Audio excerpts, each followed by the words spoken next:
Hello and welcome to Lost Love Chronicles. Dear listeners, before we get started, drop a quick hi in the comments and let us know where you're tuning in from. Now let's start with the story. I used to think my life was pretty solid.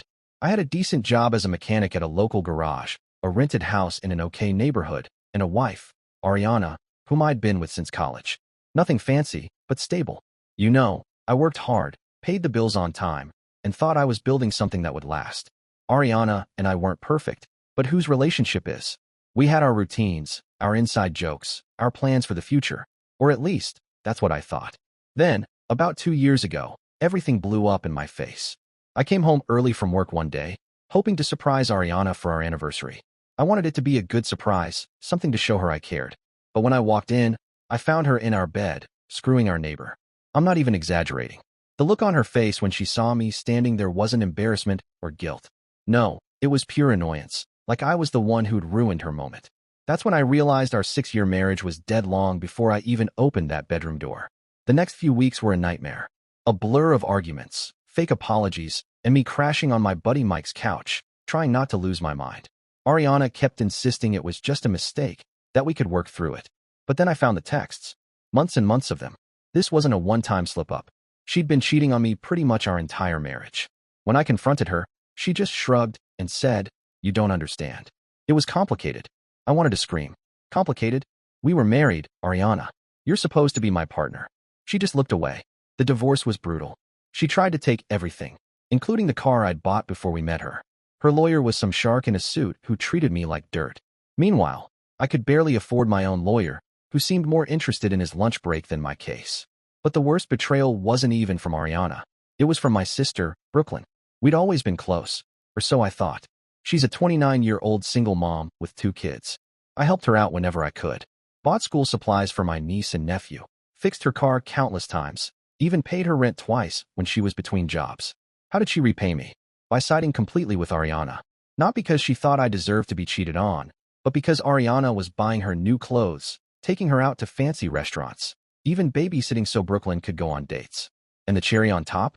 Ariana promised to hook her up with this supposed rich friend of the guy she was cheating with. Brooklyn was literally trading her loyalty for the chance at a sugar daddy. You probably drove her to cheat anyway. She told me over the phone when I called her, like I was the one to blame. Brooklyn said she was still hanging out with Ariana and that men never understand what women need. That was the moment I realized I was truly on my own. I hung up, blocked her number, and made a decision right then. I was going to rebuild my life, if it killed me. I packed up the few things Ariana's lawyer let me keep and found the cheapest apartment I could. It was basically a shoebox with a bathroom attached, the kind of place where you can cook dinner, watch TV, and use the toilet without even getting up from your bed. Yeah, that's small. I remember sitting on that lumpy mattress the first night, wondering how the hell my life had collapsed so fast. Like, 6 months before, I was married, had a decent place to live, thought my sister had my back, and was actually pretty happy. Now, I was in a crappy apartment that smelled like the previous tenant's cats. My wife was screwing half the neighborhood, and my sister was Team Ariana all the way. The worst part was seeing their Instagram posts. Ariana and Brooklyn suddenly BFFs, posting selfies at restaurants I could never afford to take Ariana to, with these long captions about living your best life and toxic people. Meaning me, obviously. One time, they even posted from a weekend trip to the beach, something Ariana and I had always talked about taking but never had the money for. Guess she found the money once I wasn't in the picture. My parents weren't much help either. They kept telling me to try to work things out with Ariana because marriage is about compromise. When I told them about catching her literally in bed with another dude, my mom said, "Well, relationships are complicated, honey." Yeah, no kidding, Mom. I think that's what hurt the most. Everyone acting like I was overreacting by being upset that my wife was cheating. Like I was the unreasonable one for not wanting to stay with someone who had been lying to my face for years. The breaking point came about a month after I moved into that shoebox apartment. I was at the grocery store, picking up my usual ramen and cheap coffee, basically my entire diet at that point. I spotted Brooklyn loading up her cart with expensive snacks, the kind of stuff she'd never been able to afford before. I tried to avoid her, but of course, she spotted me first. She came over with this fake concerned look on her face. "Oh my God, you look terrible," she said, eyeing my cart. "Are you eating enough?" Before I could even answer, she launched into a story about how Ariana was doing so much better now. How her new boyfriend, the neighbor she'd been cheating with, was generous and had taken them all out to some fancy restaurant last weekend. "You know," she said, leaning in like she was sharing some big secret. Ariana told me everything about why your marriage failed. You really should have paid more attention to her needs. I just stared at her, not even knowing how to respond. My own sister, the girl I'd helped raise after our dad left when she was 12, was standing there basically telling me I deserved to be cheated on. Then she smirked and added, Ariana's new boy might have a friend you'd like. Someone who can afford better groceries than this. She gestured at my cart. I didn't say a word. I just left my groceries right there in the aisle and walked out. That night, I made a plan. I was done feeling sorry for myself. Done letting Ariana and Brooklyn make me feel like I was the problem. I was going to rebuild my life from scratch, and I was going to do it so well that they'd choke on their words. My goal was to work my ass off until I could afford a place of my own, a real place, not a depressing shoebox. Something that was mine, that no one could take away from me. Revenge would taste sweet in the end. So my routine went insane, probably not healthy, but I didn't care. I'd wake up at 5 o'clock in the morning and hit the crappy gym in my apartment building. Basically just a treadmill and some dumbbells shoved into a closet. Then I'd get to the garage by 6:30 and work until 6 o'clock or 7 o'clock in the evening. Sometimes later if we had emergency repairs. After that, I'd grab some cheap takeout, go home, and study until my eyes couldn't stay open anymore. Weekends weren't any better. I picked up side jobs fixing cars for cash, changing oil, replacing brake pads, swapping out alternators. Basic stuff I could do in parking lots with minimal tools. It wasn't exactly legal, but it paid, and I needed every dollar. The manager, Rick, started giving me more responsibilities at the shop. At first, it was just ordering parts and talking to customers. Then he let me handle the scheduling and some of the hiring. By month 6, I was basically running the place while he supervised, aka played solitaire in the back office. One day while we were locking up, Rick said, I've owned this place for almost 30 years. Never had someone work as hard as you do. What's driving you, kid? I thought about telling him the whole sad story, the cheating wife, the backstabbing sister, the whole mess, but instead I just said, trying to buy a house. He nodded like that made perfect sense. Good goal. Nothing better than having your own place. No landlord to answer to. No worrying about rent going up. Smart move. That simple validation meant more to me than he probably realized. In a world where everyone seemed to think I was the bad guy for being upset about being cheated on, having someone just say good job was huge. The funny thing is, even though I was working nonstop, I started feeling better. The constant activity kept me from sitting around feeling sorry for myself. Seeing actual progress in my bank account every month gave me something to focus on besides how much my life sucked. Don't get me wrong, I still had bad days. Days when I'd see a post from Ariana or Brooklyn and have to resist the urge to throw my phone against the wall. Days when a customer would come in who reminded me of Ariana and I'd get flashbacks of her cheating. But those days got fewer and farther between as time passed. The online classes were tough, though. I hadn't been a great student in high school, and trying to learn accounting principles after a 12-hour shift fixing cars was brutal. I failed the first practice exam so badly that my online tutor actually called me to ask if I was okay. But I kept at it, studying during lunch breaks, watching tutorial videos while waiting for parts deliveries, drilling myself with flashcards before bed. Slowly, painfully, I started to get it. The more I understood, the more I could see how Rick's business could be improved. He was still doing everything old school. Paper invoices, no real inventory system, pricing based on gut feeling rather than actual costs. One night after closing, I showed him a spreadsheet I'd made analyzing the last 6 months of jobs. I'd broken down which services made the most profit, which customers were repeat business, which suppliers gave us the best deals. It was basic stuff I'd learned in my classes, but Rick looked at me like I'd just performed magic. Where did you learn to do all this? He asked, scrolling through my analysis. Online classes, I said. Been taking them at night. He gave me this long look, then said something that changed everything. You know, I've been thinking about selling this place when I retire. Always figured I'd just close up shop. But you interested in buying me out someday? I couldn't believe what I was hearing. Own the garage. Actually be my own boss. It seemed impossible. I don't have that kind of money. Rick, I said. He waved his hand dismissively. We could work something out. Payment plan. You taking over more and more while I phase out. I'd rather sell to someone who gives a damn than some corporation that'll fire everyone and jack up prices. It was the first time in ages that I felt like maybe things might work out. Not just getting by, but actually building something. Having a future that I controlled. That night, I went home and added another goal to my list. Not just buy a house, but buy the garage too. It would take longer, require even more work, but the thought of owning my own business, being completely independent, was too good to pass up. About a year into my nonstop grind, things at the shop were going great. Rick had basically made me the manager, and our business was up 30% since I'd started running things. I was saving every penny that didn't go to rent or food. My social life was non-existent, but I didn't care. I had a plan. Then I started hearing whispers that things weren't so perfect in Ariana and Brooklyn land. The guy Ariana had been cheating with? Yeah, he'd moved on to someone else barely 2 months after our divorce was final. Apparently, he wasn't interested in anything serious. And that rich sugar daddy Ariana had promised to introduce Brooklyn to? Turned out he was just some broke dude pretending to be rich to get into clubs. When Brooklyn finally met him, he tried to get her to pay for dinner. The shopping trips slowed down. The fancy vacations stopped. Ariana had blown through most of her divorce money, trying to impress her new boyfriend, who'd now ditched her. Brooklyn, who did quit her steady job at the insurance office thinking she was about to land a rich guy, was struggling to find work again. I heard all this through Mike, who was still friends with Ariana's cousin. I didn't say anything when he told me, didn't laugh or say I told you so. Just nodded and kept working on the transmission I was fixing. But inside, I'm not going to lie, it felt good to know karma was finally showing up. Rick noticed how much effort I was putting in and offered me a deal I never expected. He wanted to start the process of me buying him out of the business. You're running it anyway, he said. Might as well own it. We worked out a payment plan that would take years, but it was doable. Between that and my savings, I finally had enough for a down payment on a modest house in a decent neighborhood. Nothing fancy, but it would be mine. The day I signed the papers for the house, I immediately got a text from a number I didn't recognize.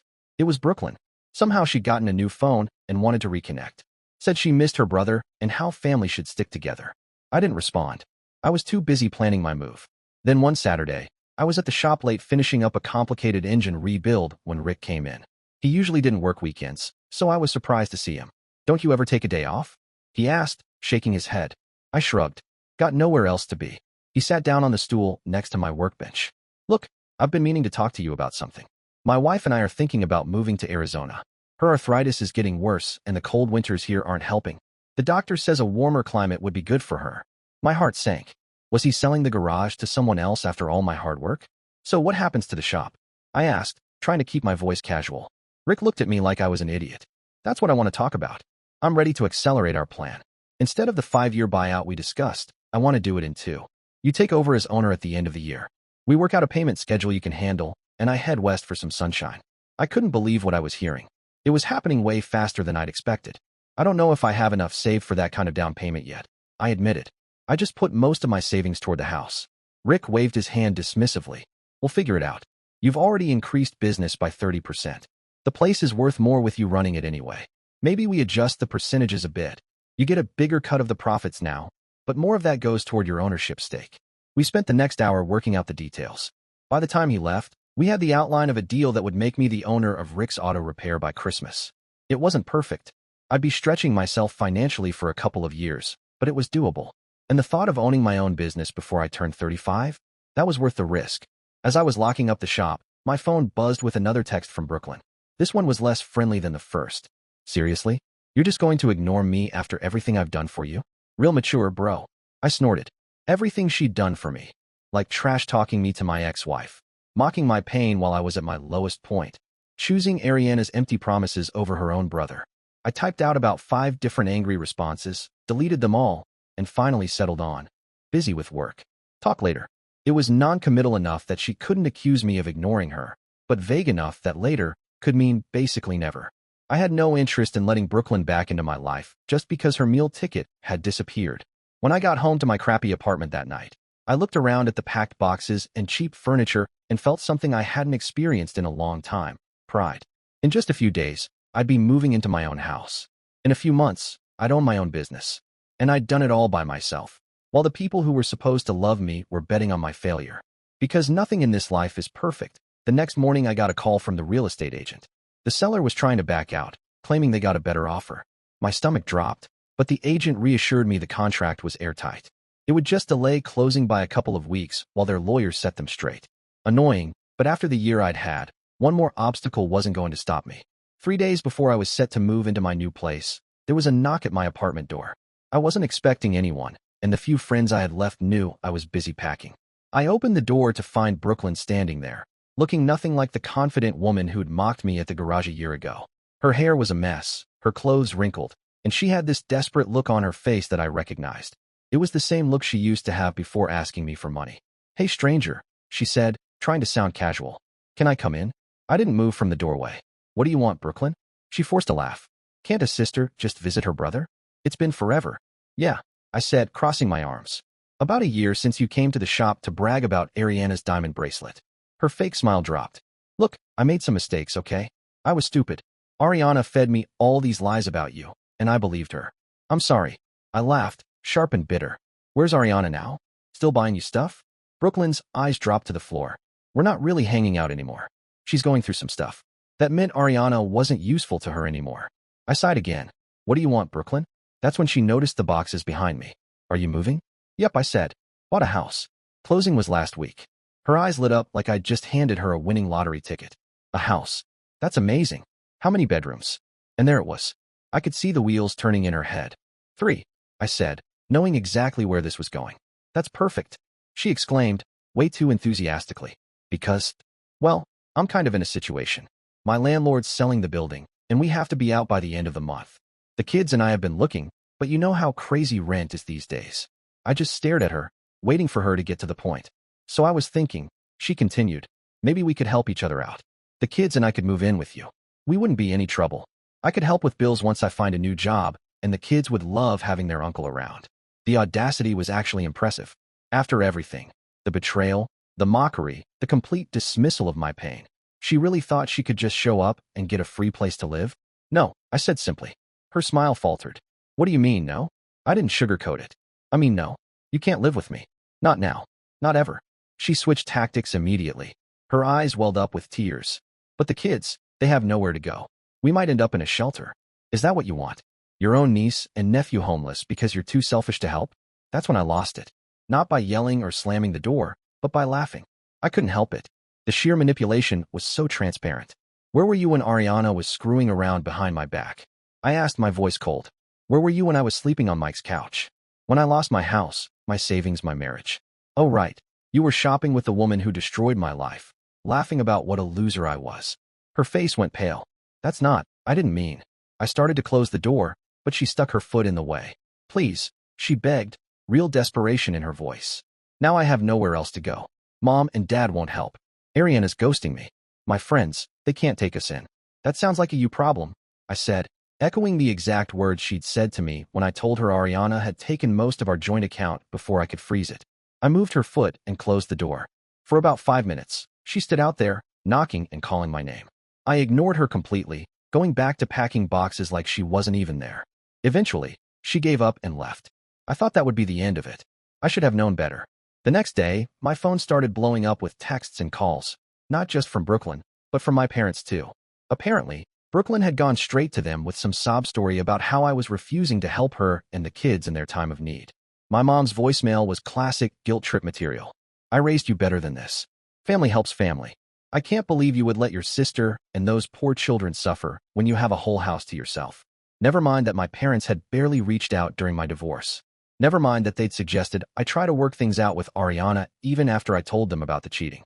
Never mind that they'd done absolutely nothing to help me when I was the one in crisis. My dad's message was worse. Son, I'm disappointed in you. A man takes care of his family. Your sister needs help and you're in a position to provide it. That's your responsibility as her brother. I hadn't heard from him in months, and this was what finally got him to call, telling me I wasn't being man enough because I wouldn't let my backstabbing sister move into the house I'd worked my ass off to buy. I didn't respond to any of them. Instead, I focused on finishing my packing and coordinating with the moving company. I'd taken the day off from the garage specifically to get everything ready for the move, and I wasn't going to waste it dealing with family drama. Then came the text that really set me off. It was from Ariana. Yeah, my ex-wife. The woman who cheated on me for most of our marriage thought she had the right to weigh in. I know we're not on the best terms, but I'm really worried about Brooklyn and the kids, she said. You bought a house with plenty of room, but won't help them. That doesn't sound like the man I married. Please reconsider. The hypocrisy was so stunning I had to read it twice. I finally broke my silence with a single reply. The man you married no longer exists. You killed him. Do not contact me again. Then I blocked her number. By that evening, the messages from my family had taken on a more threatening tone. Mom was now saying she was going to have to get involved if I didn't do the right thing. Dad mentioned something about coming over to talk some sense into me. Brooklyn had switched from begging to angry accusations about how I was showing my true colors and always was the selfish one. I didn't care anymore. Let them come. Let them threaten. I was done being the family doormat. The next morning, I woke up to a new voicemail from an unknown number. It was Ariana's mother, my former mother-in-law, telling me she was very disappointed in how I was treating Brooklyn and that she had raised Ariana to believe family comes first. I nearly choked on my coffee. Yeah, Ariana really put family first when she was screwing the neighbor. I realized they were pulling out all the stops, contacting anyone they thought might have influence over me. It was pathetic and desperate, but also a little scary. How far were they willing to go? I decided to take some precautions. First thing, I called the real estate agent and explained my situation, family drama and all, and asked if we could move up the closing date. She said she'd try, but couldn't promise anything. Next, I called Rick and laid it all out for him. To my surprise, he was understanding. Actually, more than that, he offered to let me crash at his place if things with my family got too intense. Man, if they come knocking, you're welcome to stay here, Rick said. I got your back. That meant a lot. Then I called Mike. He'd been my rock through the divorce, the one person I could count on no matter what. Dude, he said the second I told him what was going on, they're only coming around now because you're doing well. Where were they when you were crashing on my couch? Screw them. It felt good to have people in my corner, even if they weren't blood relatives. That afternoon, the real estate agent called with good news. We can close tomorrow, she said. The seller finally accepted that they can't back out, and all the paperwork's ready. I was going to move into my new house 48 hours earlier than planned. I didn't tell anyone in my family about the change. Let them show up at my empty apartment. By then, I'd be safely in my new home, with a security system installed and no forwarding address left behind. Moving day came, and I left that crappy apartment behind for good. My new house wasn't anything special by most people's standards, but to me, it was everything. I spent that first night sitting on my back porch with a cold soda, staring up at the stars, feeling like I could finally breathe again. And I did something I probably shouldn't have. I posted a few photos of my new place on Facebook. Nothing flashy, just a simple, new chapter, new home. I knew Brooklyn would see the post. Hell, I knew my parents would see it too. Part of me wanted them to. The reactions were immediate. Friends I hadn't talked to in ages congratulated me. Guys from the shop liked the post. A few people from high school commented, telling me how well I was doing. Then the private messages started flooding in. My dad fired off a message about how disappointed he was that I would flaunt my success while my sister was struggling. My mom said I was being needlessly cruel. In Brooklyn, she went nuclear. She posted this long, dramatic rant on her page about how money changes people. She didn't tag me, but everyone knew exactly who she was talking about. I didn't engage with any of their drama. I just focused on the garage. Business was booming, and Rick was even talking about retiring earlier than planned. We were hammering out the details of me taking over completely within the next year. For the first time since that awful day I found Ariana with that guy, I was actually happy. Not just surviving, thriving. And I'd done it all on my own. But of course, they couldn't just let me be. 3 days after I moved in, my phone rang. It was my mom, calling from a new number I hadn't blocked yet. I picked up without checking the caller ID, thinking it might be a client from the garage. Hello? Finally, you answer. Her voice was that special mix of relief and accusation I'd come to recognize. We've been trying to reach you for days. I sighed, bracing myself. What do you want, Mom? What do I want? I want you to act like the son I raised. Your sister and those children are about to be homeless, and you're ignoring their calls while living in a big empty house all by yourself. I had to laugh. A big empty house, Mom? It's a modest 3-bedroom in a middle-ass neighborhood. And it's not empty. I live here. She snapped back. You have room. They need room. It's that simple. Nothing's ever that simple, I said, my voice steady but firm. Where was all this family concern when Ariana was cheating on me? When I was the one who lost everything? There was a pause on the line. Then, in a softer voice, she said, that was different. How? How was it different? I demanded. You're a man. She said like that explained everything. Men can take care of themselves. Brooklyn has children. And there it was, the double standard that had defined my entire relationship with my family. I was expected to handle everything on my own, to sacrifice, to be the strong one. But Brooklyn? She got endless excuses. Mom, I said, keeping my voice calm even though it was hard. I worked 80-hour weeks for 2 years to afford this house. I took online classes after 12-hour shifts at the garage. I lived in an apartment where the bathroom ceiling leaked every time the upstairs neighbor took a shower. I did all that by myself, without help from anyone, especially not my family. So no, I said firmly. Brooklyn can't live with me. She made her choice when she sided with Ariana, and now she can deal with the consequences. She made a mistake, my mom insisted, her voice almost pleading. People make mistakes, I agreed. Yeah, they do. And sometimes those mistakes have consequences that can't be fixed with a simple sorry. This is one of those times. So you'll punish the children too? She shot back, her tone turning sharp. They didn't do anything wrong. That was a low blow. Using my niece and nephew against me like that. I loved those kids, even though I hadn't seen them much since the divorce. But I knew exactly what would happen if I let Brooklyn move in. She'd never leave, and eventually, I'd end up supporting all three of them while she went back to her old ways. The kids have grandparents with a 4-bedroom house, I pointed out, hoping reason might finally crack through. Why aren't they moving in with you and Dad? There was another telling pause on the line. Your father and I are too old to have children running around. We need our peace and quiet. They wanted to use my house as a dumping ground for Brooklyn's problems so they wouldn't have to deal with them. Well, I need my peace and quiet too, I said, voice steady but fierce. After the past 2 years, I've earned it. This isn't over, my mom warned before hanging up. And she was right. It wasn't over. Not by a long shot. The next day I came home from work to find Brooklyn's car parked right in my driveway. She was sitting on my front porch with her kids, surrounded by suitcases and garbage bags full of clothes. What the hell is this? I asked, stepping out of my truck, shock and anger rising in my chest. We got evicted, she said loud enough for the neighbors to hear. We have nowhere else to go. The kids looked confused and tired, their faces worn from too much worry for too long. I felt bad for them, I really did. But this level of manipulation made my blood boil. So you thought you'd just show up at my house with all your stuff without even asking? I said defiantly. You wouldn't let your own niece and nephew be homeless? She was trying to back me into a corner, using the kids as shields. It was a dirty move, but exactly what I'd expect from her. Get in your car and leave, I said firmly. Now, she challenged me, voice sharp. Or what? You'll call the cops on your own sister with her kids right here? I took a deep breath, trying to keep my calm. Brooklyn, this isn't going to work. I'm not letting you guilt me into this. Take the kids to Mom and Dad's. She shook her head.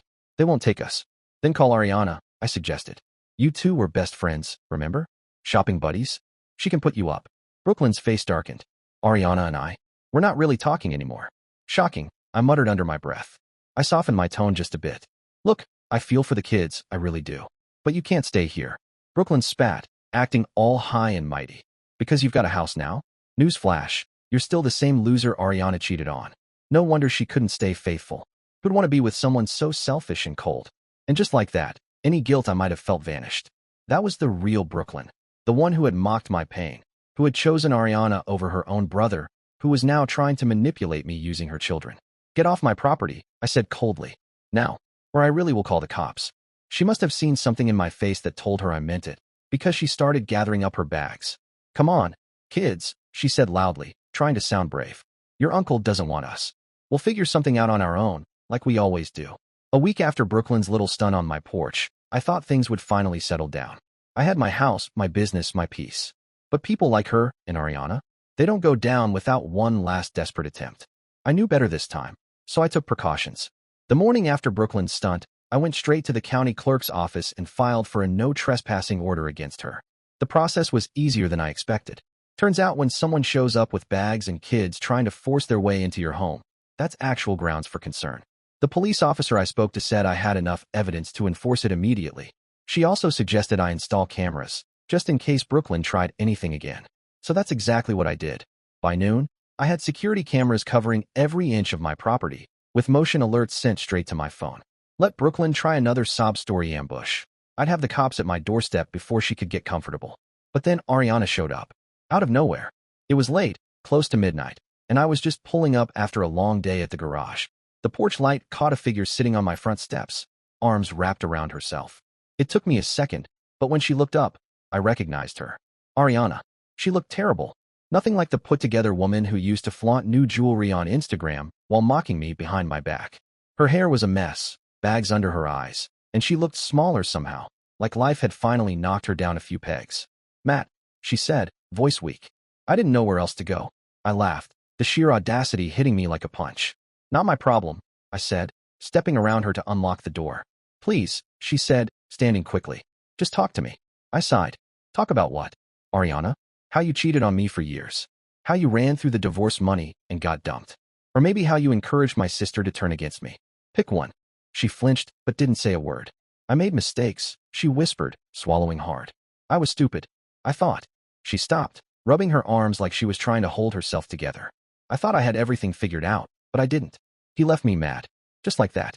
One day I woke up and he was gone. Took everything. I lost my job, my apartment. I'm back at my mom's place and she's threatening to kick me out. Sounds like karma, I I said, stepping inside. She grabbed my arm before I could close the door. I loved you, she blurted, tears in her eyes. I know I messed up, but we had something real. Don't you ever miss it? I stared at her for a long moment, then smiled. No, I said, and shut the door in her face. I stood there listening as she cried outside for a minute before finally giving up and leaving. I didn't feel a damn thing. She was just another person from my past desperate to claw her way back in, but that door was locked, and I was never opening it again. Ariana's failed attempt must have leaked, because 2 days later my parents showed up unannounced. I opened the door to see my mom standing there with her arms crossed, my dad already looking pissed. We need to talk, my mom said, stepping past me like she still had some authority over me. I let them in, if only to get it over with. They didn't waste time. Your sister's in trouble, my dad started. She needs a place to stay. A good son would help her. A good son, I repeated, laughing bitterly. Funny, I don't remember hearing from you when I was the one who needed help. My mom's face hardened. That was different. You're a man. Brooklyn has children. I told her to take them to you. I shot back, but I guess your peace and quiet is more important, huh? You want me to be the responsible one, but only when it benefits you. My dad stood up, voice cold. You're selfish. You let money change you. You're not the son we raised. That hit, but not in the way they intended. I just nodded. You're right. I'm not the son you raised. That guy would have let himself be guilted into taking care of a woman who betrayed him. That guy would have kept giving to people who never gave back. That guy would have let his family walk all over him. I looked them both in the eye. But that guy's gone. And you should probably leave. My mom huffed, grabbing her purse. You'll regret this. Doubt it, I said, holding the door open. They left without another word. I closed the door behind them, locked it, and stood there for a second, taking it all in. I wasn't their son anymore. Good. I didn't need to be. I had a house, a business, a future. I'd built it all from scratch. And as I stood in my own home with nobody left to drag me down, I realized something. I was finally free. Now for the second story. Ember and I broke up right after our twins were born. We hadn't been together long. Just about 14 months when she found out she was pregnant. I remember how panicked we both were at first. It was like, what now? How do we handle this? We thought maybe we should try to make it work, for the kids' sake. You know how it goes. You figure having a family will just somehow make the relationship fall into place. I'll admit, though, we weren't exactly compatible from the start. We had our moments, some good times, sure, but it never felt like a deep, long-lasting connection. When she told me she was pregnant, I thought maybe we could push through it. Maybe having the babies would bring us closer. But honestly, we were about as compatible as chalk and cheese. Still, for the twins, we gave it our best shot for a while. Things were okay for a bit. Sure, we had arguments. What couple doesn't? But nothing major. We co-parented well enough, and we weren't constantly at each other's throats. Then, one day, Ember sat me down. I could tell something was up. Colton, she said quietly, I met someone. I nodded, trying to keep my cool. Someone I think I can have a future with, she added. I took a breath. I get it, I said. You want a fresh start, something different from what we had. She looked relieved I wasn't angry or upset. Yeah, I think splitting up is for the best. And honestly, I couldn't argue. The relationship wasn't solid to begin with. I wasn't heartbroken. We ended things amicably, at least as amicably as breakups go. After that, we found our rhythm with co-parenting. Things got smooth, or as smooth as they can be when two people are raising kids from separate homes. We split the time evenly, kept communication focused on the kids, and made a real effort not to let any tension affect the twins. Because of that, we didn't even bother with child support. We split everything evenly. 2 years after we split, Ember met her now husband. This guy wasn't the one she started dating right after our breakup. He was someone new. Here's the thing.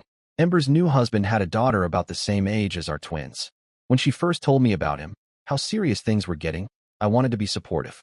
I figured it might make things easier for the kids if we all tried to get along. Honestly, I was fine with them having another father figure around. But things started shifting when Ember casually brought up including her stepdaughter in the same way we included our twins, like doing everything together as one big family. She threw it out there like it was no big deal. Wouldn't it be nice if we all did things as one family? She said, smiling like it was an obvious idea. At first, I thought it was harmless. I figured she was just trying to blend our families in a way that made sense for the kids. But then it got strange. She began suggesting that I treat her stepdaughter like my own. I want to be clear, I have nothing against her stepdaughter. She's just a kid caught in the middle of all this.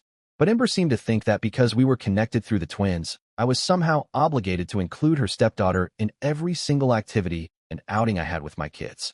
One day I told her straight up, Ember, I get that you want everyone included, but I'm not the stepdad here. I can't take on being a dad to your husband's daughter. She looked a little hurt, but kept pushing. Colton, it's not just about me. It's about the kids feeling like one family. They should all have the same experiences. I took a deep breath and said, I'm already doing my best to be a good dad to our twins. I don't have the time or energy to take on a third child who isn't mine. It was hard not to get frustrated. Co-parenting isn't easy. You're always trying to balance what's best for your kids, keep peace with your ex, and now there's a new person involved who's trying to change the rules. Then the expectations started piling up. Things really took a turn when she began expecting me to babysit her stepdaughter whenever I had the twins. Like if I planned a weekend outing with my kids, I'd get a call from Ember. Hey, could you take Emily along too? We've got something going on, and it'd really help if you could watch her. I didn't mind the occasional favor, but it quickly became the norm. Don't get me wrong, I'm happy to help here and there. But I didn't sign up to be a third parent to her husband's kid.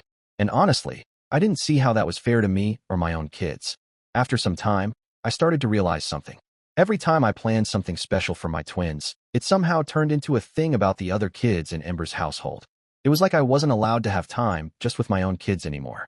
Like one weekend, I decided to surprise the twins with a day at the zoo. I got them tickets and some little gifts. But before the day even arrived, Ember called me. Colton, she said, it's not really fair if Emily doesn't get to come too. She's their stepsister, you know. They should all have the same experiences. I remember feeling frustrated, but trying to stay calm. Ember, I get that you want everyone included. But this day is for my twins. It's not always about making everyone else fit in. She sighed. I just want the kids to feel like one family. That sounded nice, but the reality was different. One time, I bought gifts for the twins and didn't get as much for her stepdaughter. Ember got upset about that. She said it wasn't fair and that I was showing favoritism. I had to draw the line somewhere. So, I decided to keep my time and resources focused on my twins. I explained this to Ember as clearly as I could. Look, Ember, I want my twins to feel loved and included, but I'm not responsible for supporting kids who aren't mine in the same way. That's just not fair, to me or to them. She didn't take it well. You're being selfish, she said sharply. You're not supporting my whole family. I shook my head, feeling the tension rise. I'm not against your family, Ember, but I didn't sign up for this big blended family idea. My role is to be a dad to my twins. That's it. She looked disappointed, but at least we kept things civil enough to continue co-parenting. Since that conversation, I'd say we've been more parallel parenting than true co-parenting, if that makes sense. We mostly stick to our own time with the kids and rarely do anything together as one big family. We don't share plans or mix the kids from her house with mine. It keeps things simple, and it lets me focus on my own kids without extra expectations hanging over my head. Still, every now and then, Ember brings it up like I'm supposed to feel guilty for not helping raise all the kids living under her roof.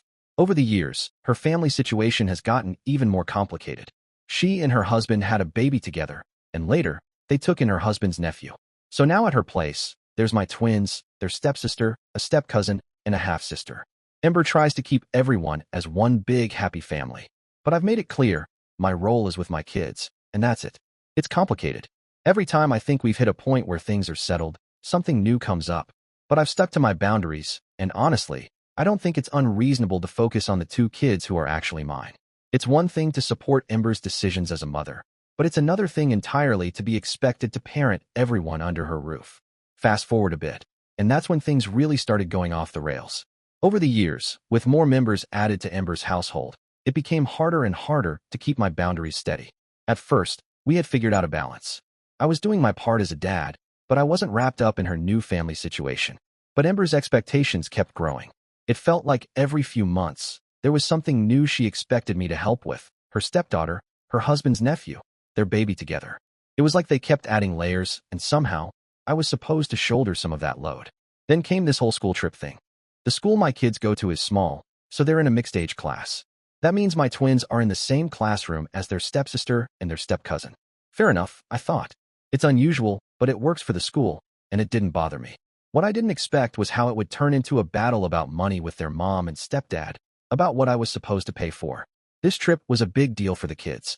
Not just a little field trip, but a visit to an interactive museum that was supposed to be amazing. The school planned hands-on learning and workshops. Sure, it was pricey, but my twins were super excited, and it seemed like a great experience for them.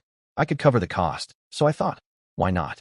I paid for the twins and told Ember about it, thinking she'd be glad they were getting this experience. Wrong. The minute I mentioned I'd paid for it, she went weirdly quiet on the phone. Then, flat out, she said, if the other kids can't go, it's not fair. I thought she was joking at first. There was no way she expected me to pay for the other two kids too. But she was dead serious. She said, "It's not right for our kids to go on this luxury trip if her other kids can't go as well." I took a deep breath and tried to keep calm. I told her, "I'm paying for my twins because they're my responsibility." Then I suggested, maybe you and your husband could try fundraising or saving up for the other kids if it meant that much. But then Ember hit me with this. They need to think about how they're all going to feel watching your kids go on this trip and being left behind. Like somehow, the whole household was going to fall apart if these kids didn't all get the same experiences. That's when things got heated. Her husband jumped in, his voice sharp, saying, "It's unfair to treat the kids differently. I'm all for fairness, but there's a line here." I looked him straight in the eye and said, "His stepsister and nephew aren't my responsibility, and I'm not made of money." I didn't hold back. I asked him bluntly, "Shu, why is it my job to pay for all the kids in your house?" He gave me this look like I was the selfish one. Then he went off on this rant about how they're supposed to be siblings and how I was sabotaging their family. Look, I get it. No kid wants to feel left out. But at some point, they have to understand, I'm not their dad. Ember chose to bring these other kids into the picture and create this new blended family setup. That's her choice. I'm not about to be guilt-tripped into paying for every kid she brings under her roof. What really set me off was when they started making it sound like I was being cruel. They said this would damage the kids' relationships, that it would be my fault if our twins and their stepsister grew apart over something like this. Come on, I'm just a dad trying to do something nice for my own kids. And somehow, it's turned into family drama about what I'm not doing for kids who aren't mine. I said, "Paul, look, I don't think it's fair to expect me to cover everyone's expenses. This trip is a treat for our twins. It's during my time with them, and I want them to go. I don't see how that's unfair to anyone." But Ember just kept going, saying that if our twins go and the other kids don't, they'll feel treated as less than, and I should care about that. Her husband even brought up family unity and said if the kids resent each other, it'd be on me. At that point, I was done. This wasn't about family unity. This was them making their financial choices and trying to make it my problem. It's not like they're struggling to get by either. They have decent jobs. If this trip meant that much, they could find a way to make it work without relying on me. It's not my job to stretch my finances to make up for what they can't or won't do. The argument went in circles. They kept bringing up fairness and how I should think about the family. But I stood my ground. I told them flat out it wasn't my fault they couldn't send the other kids, and that I wasn't going to let them guilt-trip me into paying for it. That's where we left it. But I could tell from the look on Ember's face that this was far from over. Honestly, I walked away from that conversation feeling irritated and confused. No matter how much I explained I wasn't responsible for all her family's kids, they weren't hearing it. Somehow, my focus on my own kids had become an issue, and I was being made out to be the villain in their family story. It's exhausting. I just wanted to do something nice for my twins, and now it's turned into this giant mess about fairness and unity. I feel like I'm walking a tightrope where every decision could spark another argument. All I wanted was to give my kids a fun experience, but apparently that's too much to ask. After the argument over the school trip, I figured that would be the end of it, at least for now. I thought I'd made it clear I wasn't paying for all the kids, and I hoped Debo and her husband would drop it. But nope, they weren't about to let it go without another round. What came next, though? I didn't expect it. A few days after the trip argument, I got a message from Ember saying she wanted to meet up to talk. I knew this wasn't going to be a friendly coffee date, but I figured it was better to get it over with than keep going back and forth through texts. I agreed, and we set a time to meet at a small diner halfway between our places. When she showed up, right off the bat, I could tell this wasn't going to be a quick chat. She had that serious look on her face, the one where you know they've rehearsed what they're going to say. She sat down and started in, saying, "Colton, I don't think you're understanding the situation." I thought, I understand it just fine. I'm paying for my kids, and that's that. But I let her talk. She went into this whole thing about how I need to look at the bigger picture, and how this isn't just about a school trip. It's about setting a standard for how we'll handle things going forward, she said. I guess she thought framing it as a big family philosophy would make me feel obligated to agree.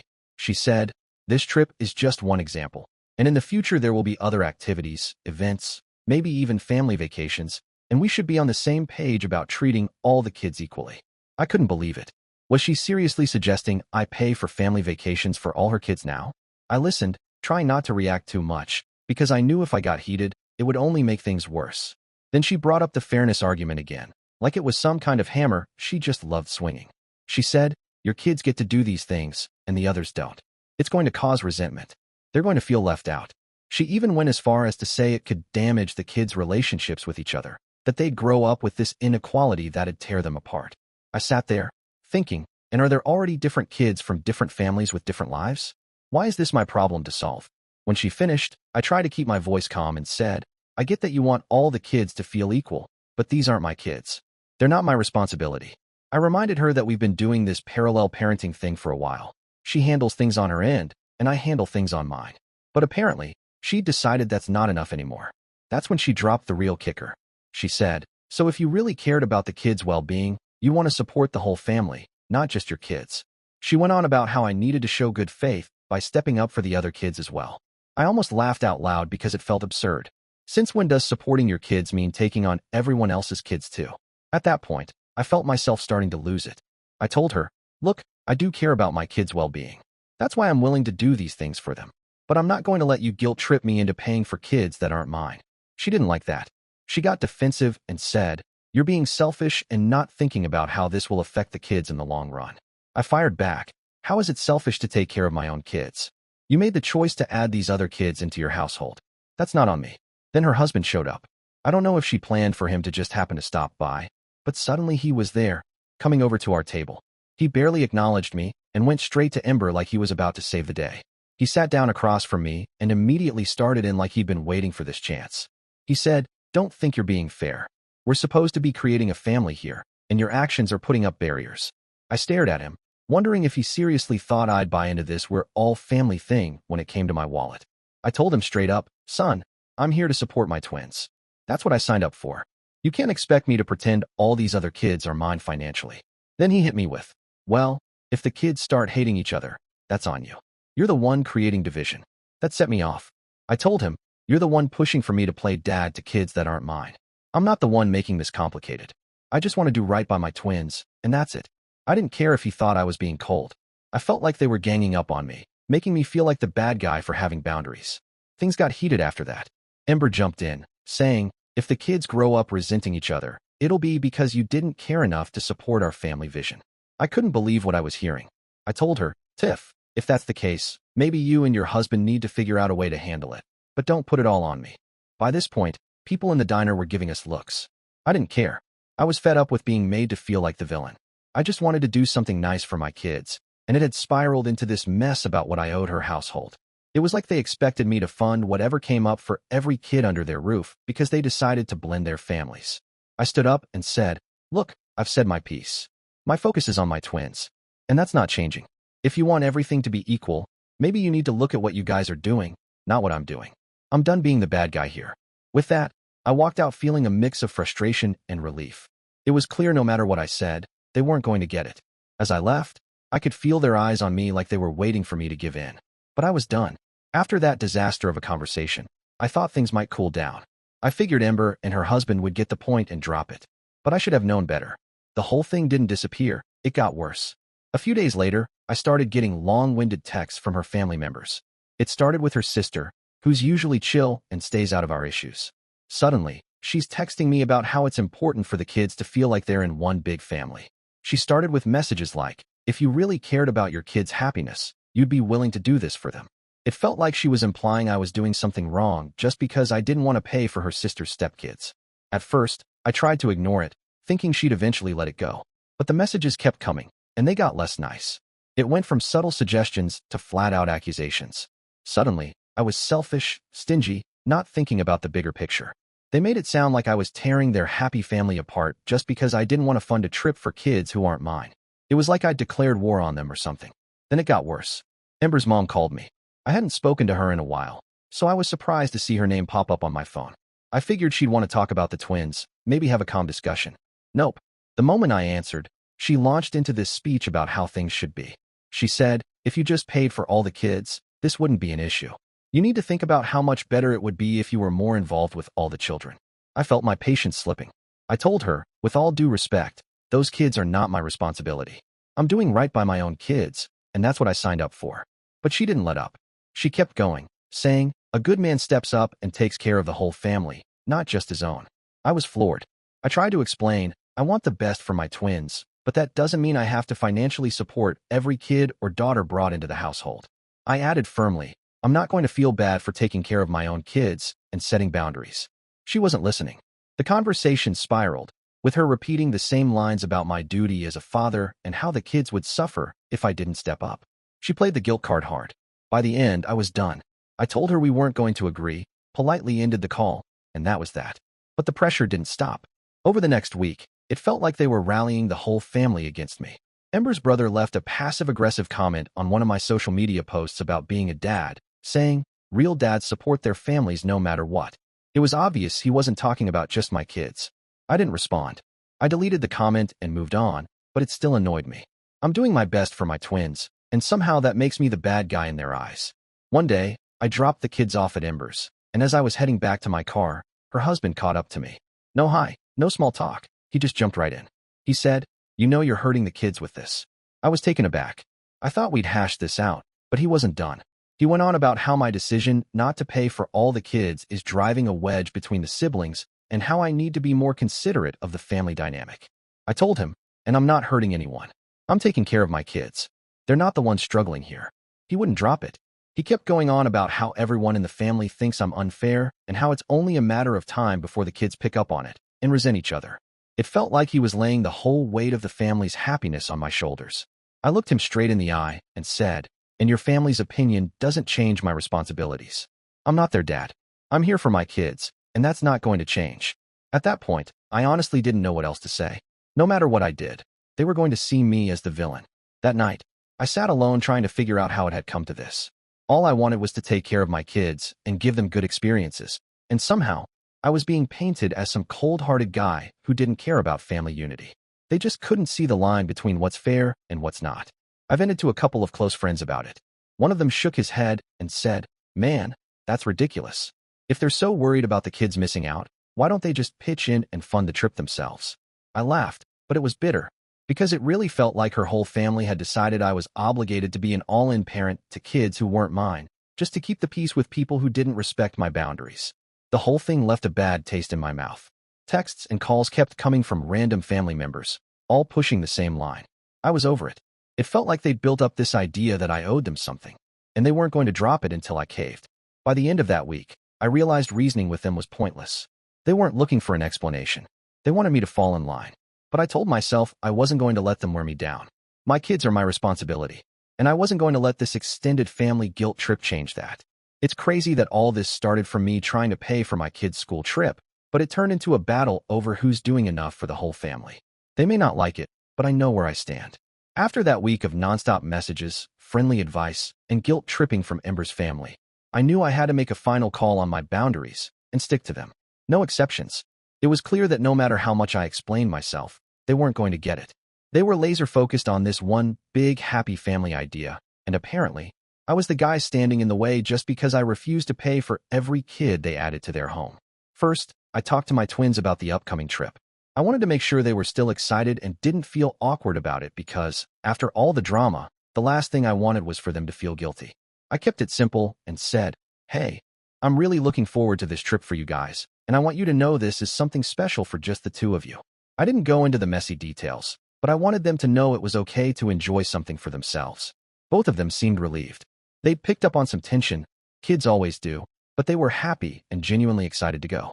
That was a huge weight off my shoulders. I needed them to know they deserve nice experiences without feeling responsible for anyone else. With that settled, I knew I had to set clear boundaries with Ember and her family. Not just a vague "I'm paying for my kids" only boundary, but a real line they'd understand couldn't be crossed. I called her, keeping it calm and straightforward because I didn't want another hour-long argument. I said, "Look, my role as a parent is to support my twins. I'm here for them, and I'm doing what I can to give them good experiences. But that doesn't extend to other children who aren't mine. I respect your choices and your family, but my financial responsibility ends with my twins." Of course, she wasn't thrilled. She immediately started in on how the other kids would feel, how it's not fair for siblings to have different experiences. I let her talk for a bit, but when she started down the guilt-tripping path again, I stopped her. I said firmly, "I hear you, and I understand how you feel, but this is my final decision. I'm not paying for any extra expenses outside of our twins. If you want to work something out for your household, that's up to you, but you need to stop putting that pressure on me." There was silence for a few moments after I laid it all out, and I could tell she was fuming on the other end of the line. I almost expected her to launch into one last desperate pitch, trying to wear me down, but after a beat, she must have realized it wasn't going anywhere. She finally said, "Fine. I guess you've made your choice." The tone was dripping with that classic, "I'm disappointed in you" vibe, like she wanted me to feel guilty. But honestly, I didn't. By then, I felt more relief than anything else. I was done explaining myself. After that call, things got quieter. No more random texts from her family showing up out of nowhere. No more passive-aggressive comments on my posts. Just silence. It was a little awkward, sure, but mostly it felt good to have some peace. I think they realized I wasn't going to bend to their demands, and they had to come to terms with it. In the weeks leading up to the trip, I made an effort to spend extra time with the twins doing normal, everyday stuff. Grabbing a bite, hitting the park, watching movies, just the usual. I wanted to keep things feeling steady and safe for them, so they wouldn't get caught up in all the adult drama swirling around. It was refreshing, honestly, to just focus on them without the noise. Then the day of the trip arrived. I dropped them off at school that morning, and they were all smiles, bubbling with excitement. Seeing them so genuinely happy after everything was a real win. As they ran off to join their friends, I felt this deep sense of satisfaction wash over me. I thought, yeah, this is what it's about. It's not about trying to make everyone happy or bending over backward for people who don't appreciate it. It's about giving my kids the best I can and teaching them that it's okay to set boundaries. Here's the kicker. The day after the trip, I got a call from Ember.